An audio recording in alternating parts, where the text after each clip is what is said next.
Всем привет! Вы на канале Заброшенная Прибалтика. Сегодня мы прогуляемся по заброшенной части судоремонтного завода и спустимся в советское бомбоубежище, где в прошлом располагался целый командный пункт. Приятного просмотра! Есть кто?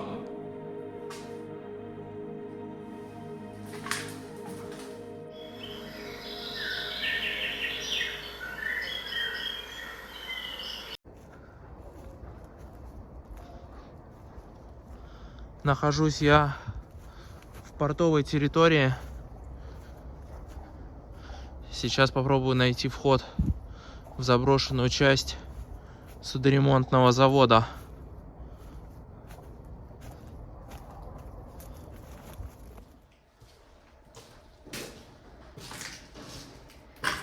Внутри очень сыро.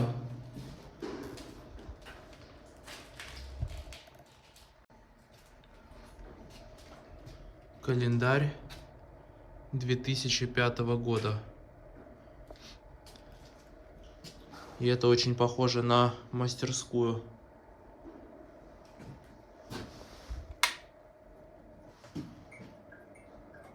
Вот это да.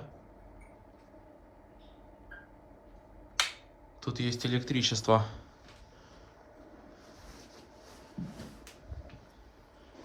Самые разные инструменты. Напильники.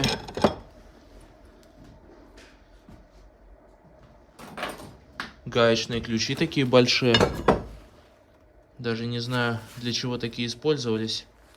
Для ремонта какой-то очень серьезной техники, видимо. Болты. В основном тут, конечно, уже остался хлам.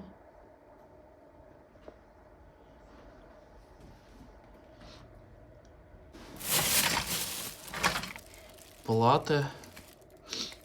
Похоже, кто-то тут разбирал электронику. Да, вот лежит прибор. Кто-то искал драгметаллы тут. Это был какой-то радиоприемник, что ли? Хотя не похоже.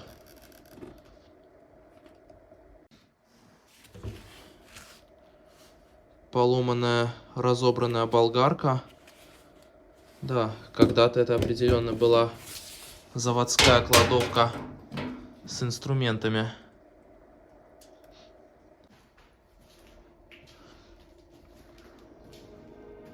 Очень похоже на кабинет сторожа.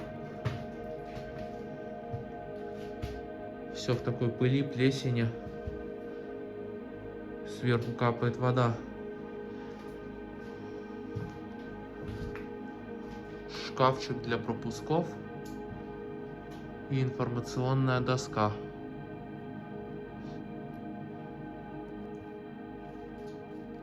Детские игрушки. Интересно, откуда они тут взялись, конечно.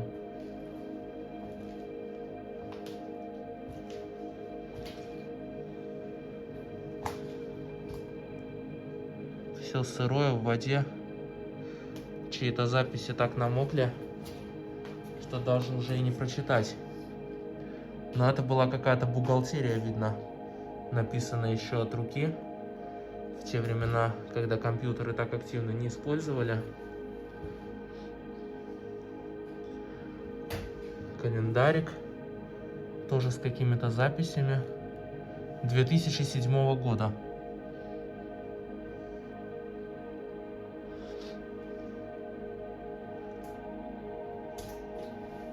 Ух ты! Сколько еще и тут игрушек.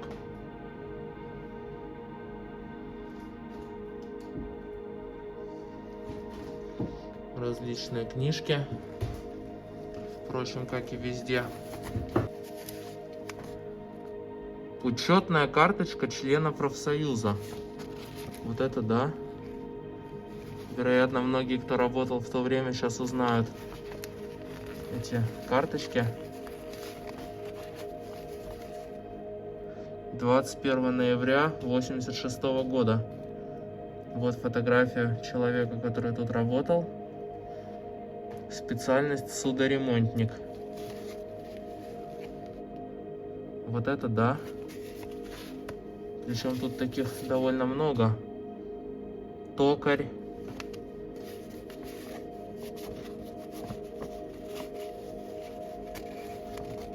Слесарь. Такой слесарь тут работал. Вот это да.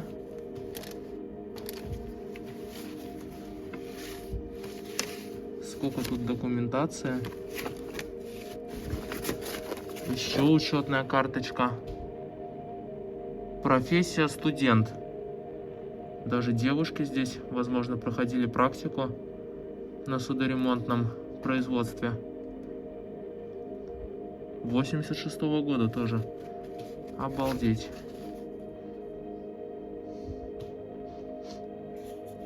Слесарь-монтажник. Судовой трубопроводчик. Портниха. Еще один слесарь. В советские годы, я думаю, здесь было много работников. И те, кто работали в цехах, и бухгалтеры, и инженеры. Самые разные люди. Но тут уже в основном бухгалтерия, я так подозреваю. 2011 год пока что самая свежая находка.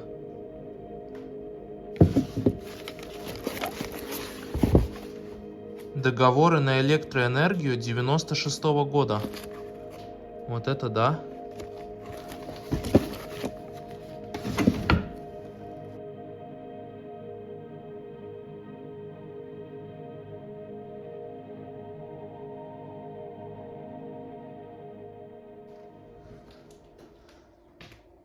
Какой красивый кораблик на подводных крыльях.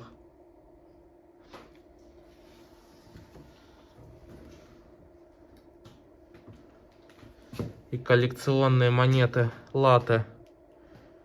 До того, как у нас в 2014 году ввели евро, у нас была своя валюта лат.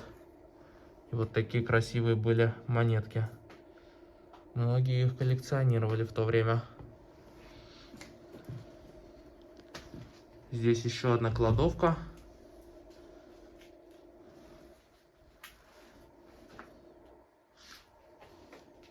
Посуда интересная. Чайнички. Конечно же, нашего рижского производства.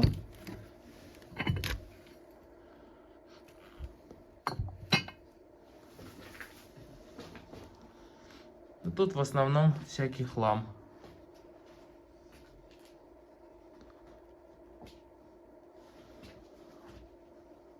Чайник, на котором написано март 2019 года, не работает. То есть получается, это место может быть заброшено только 4 года. Таблица умножения для непосед. Ух ты.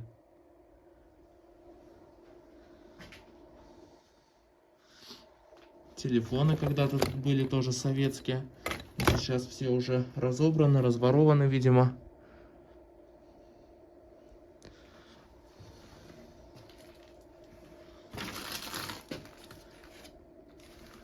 Пустые те же членские билеты, только уже более современного образца, по-моему. Не такие, как я там нашел, более современные.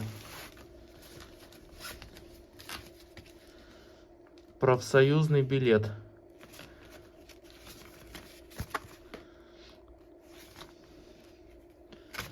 И они не пустые, они тоже с работниками этого завода, с их данными. На русском, на латышском, вот. Весьма интересная документация тут лежит. Свидетельство о смерти.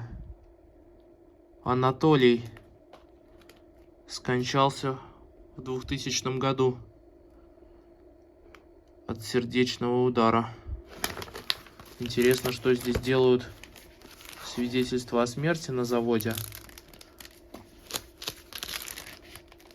Тут в основном дальше идет уже та же бухгалтерия, различные расчеты, подсчеты, документы, платежки.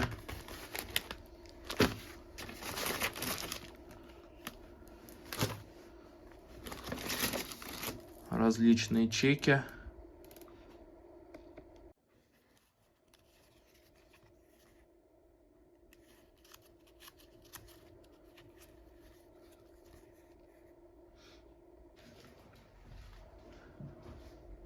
Еще одна кладовка. Запасные лампы.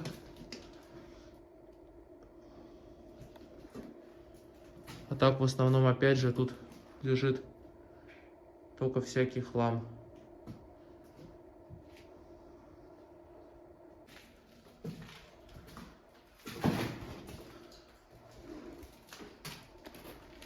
Опять же кто-то искал драгметаллы, похоже.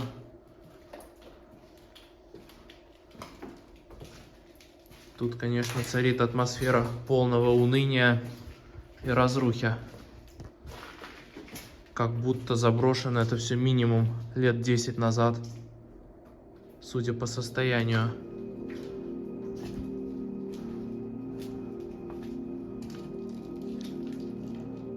Похоже на душевые, что ли? Или даже как такой небольшой предбанник. А, душевые вот тут были.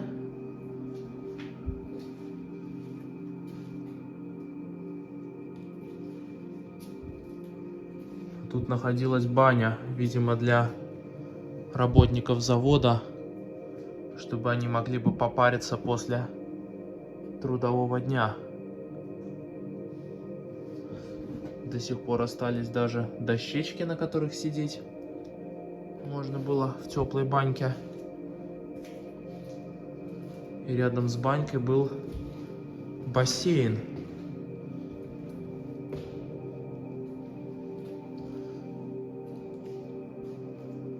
Когда-то здесь, наверное, было очень уютно.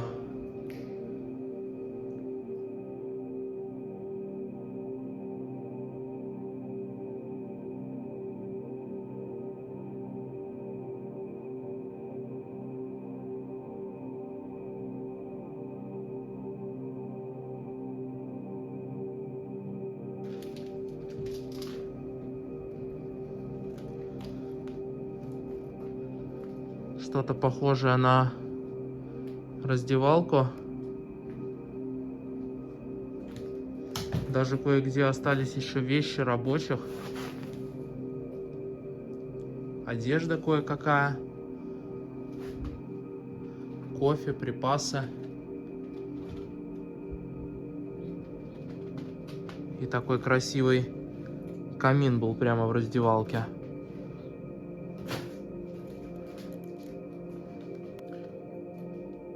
Порядок работы. Интересный порядок работы с 8 утра до 10 вечера. Я вот не знаю, это получается 2 смены было или 1 смена. Начало работы, пауза, обед, пауза, пауза, обед, уборка и конец работы. Еще одна раздевалка. Похоже на заводские душевые.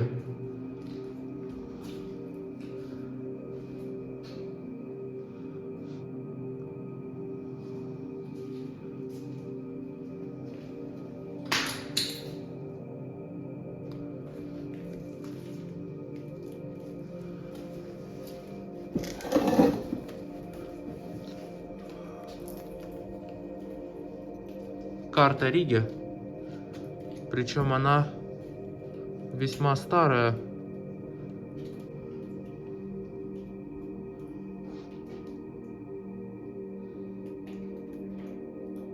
Непонятно даже какого это года Рига. Но здесь еще нету вантового моста. Даже не говоря об островном мосте и южном мосте, который сейчас уже построено. Тут вообще как-то все по-другому.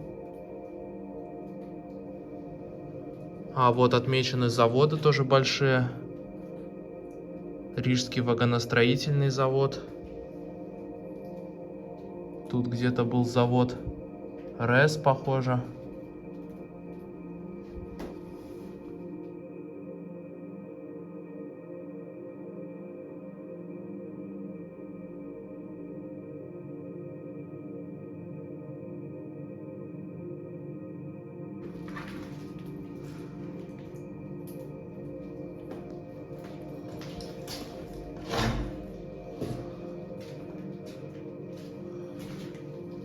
Интересно проверить воду.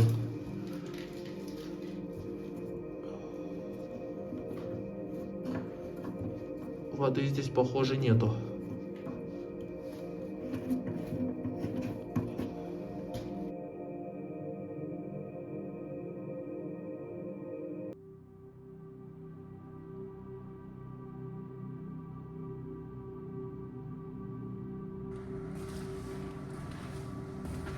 Вообще, моей главной целью было посетить не сам завод судоремонтный, а здесь в порту находится бункер. Причем не простой бункер, как я вам показывал, заводские бункера обычные, а это когда-то был целый пункт связи.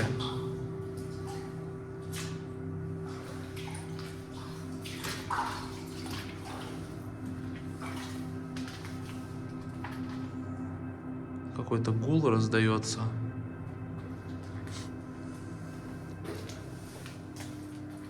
Из этой комнаты.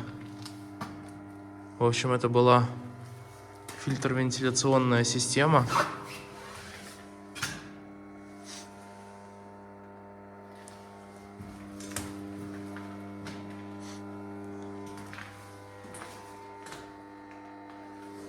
Здесь определенно есть электричество, и оно подключено. Прикольные гермофорточки.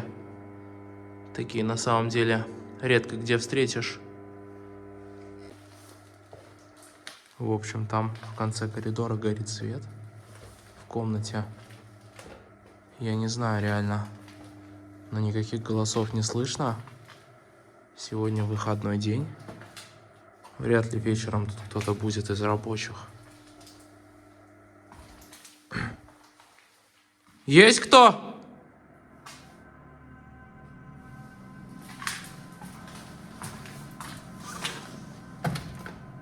Фух, никого нету. Просто, наверное, забыли выключить свет. Такие же посетители, как я. В ту комнатку заглянем немножко позже. Просто мне надо было убедиться, что я один в бункере. Здесь где-то находится дизель-генератор. Собственно, вот даже остались старые аккумуляторные батареи. И такой вот интересный щиток. Причем тут вот можно было что-то переключать именно в случае катастрофы. Вот разнос воздуха, защита генератора.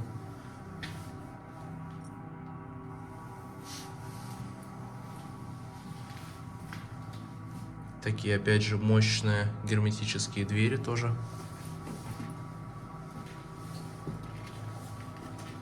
А вот и он. Генератор дизельный. Пожалуй, один из самых бодрых генераторов, по крайней мере, по внешнему виду, которые мне попадались в убежищах. Кстати, что интересно, вот эти вот все датчики, они, получается, впитывают в себя свет, когда на них светишь. И потом, если свет гаснет, если света нету, они в темноте светятся зеленым.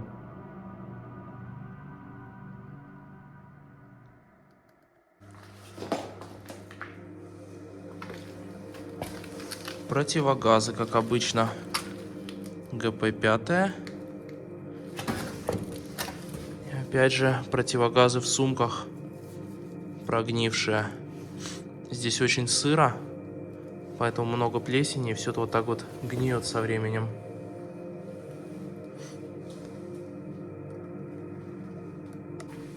Убежище это, оно большое очень на самом деле. Просто тут во многих комнатках пусто. Буду вам показывать самое интересное. Телефоны вот стоят, старые советские, подключенные в розетке, но трубку я поднимать не буду, мало ли.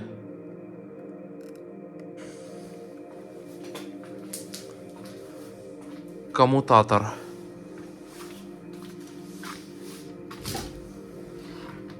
Ух ты! Тут, конечно, много всего.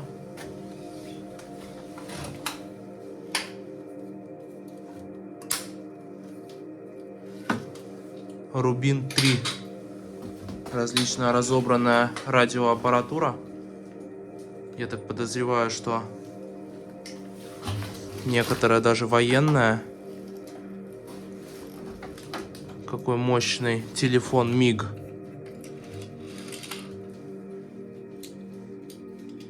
Неужели это тот же самый завод МиГ, который делал истребители?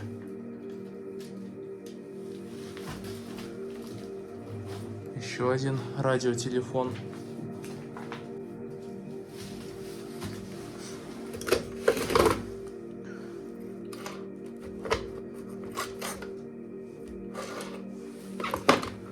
Телефоны, конечно, уже не в самом лучшем состоянии. И вообще здесь все какое-то очень сильно разобранное. Видно, явно здесь были какие-то мародеры, радиолюбители. Искали драгметаллы в этой комнатке. Все здесь разбирали.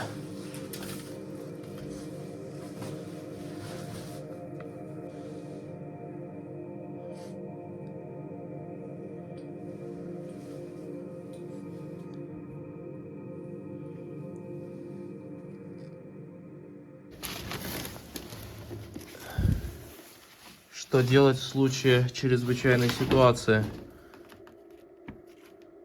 91-го года книжка. Здесь различные иллюстрации, советы, как действовать при урагане, например, при наводнении.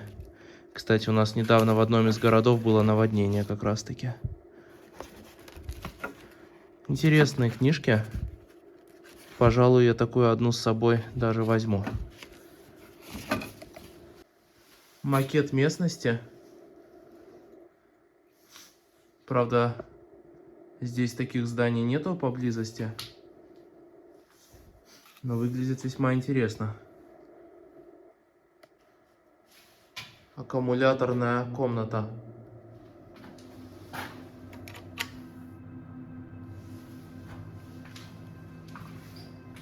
Кстати, тут свет, я так понимаю, работает не везде на самом деле. Хоть и есть электричество. Тут тоже что-то гудит. Но, тем не менее, некоторые электрошкафчики все равно разобраны.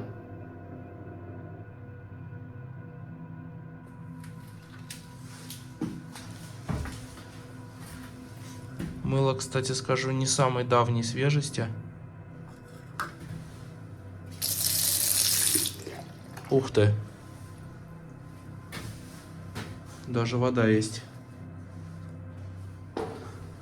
Так, ну что ж, возвращаюсь я в ту самую комнатку, где горел свет. Все-таки я думаю, что какие-то ребята, кто тут был, забыли просто выключить его. И, как я понял, это был склад радиоаппаратуры когда-то. И, возможно, склад запасных деталей. К сожалению, тут все очень сильно перерыто.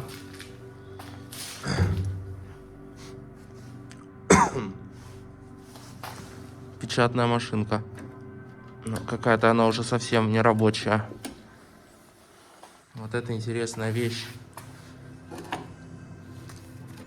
Я так понимаю, это для того, чтобы мерить, есть ли радиация или какие-то вредные частички в воздухе.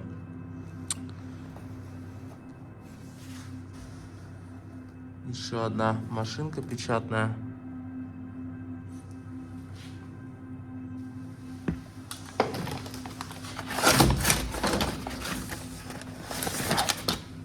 И коробка со знакомыми нам уже жидкостями для защиты кожи от радиации.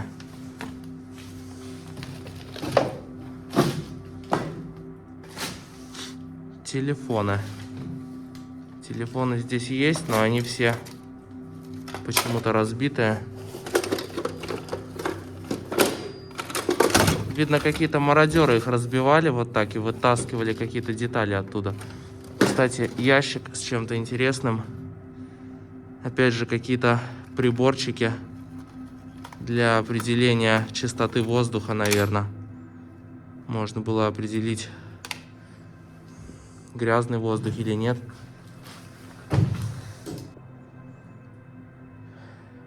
Попал бы я в это место пару лет назад, я думаю, тут было бы намного интереснее это все.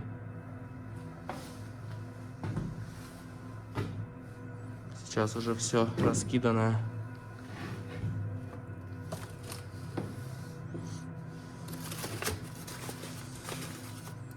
Новые детали, реле какое-то.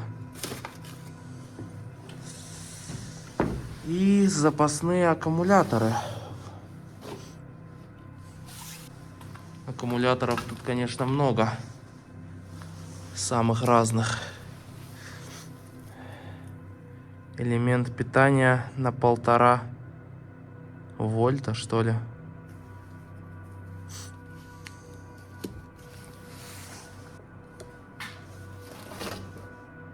Книга учета имущества по годам.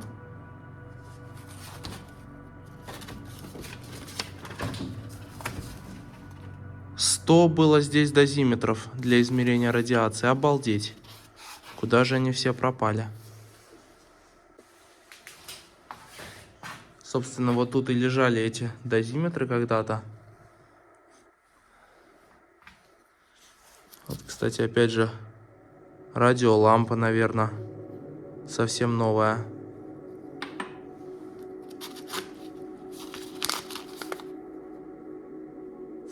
Крепежные детали.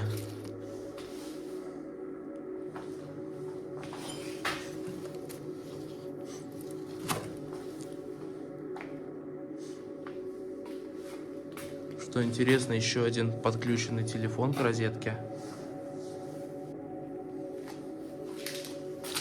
Вот это явно какой-то был очень интересный прибор. С монитором даже.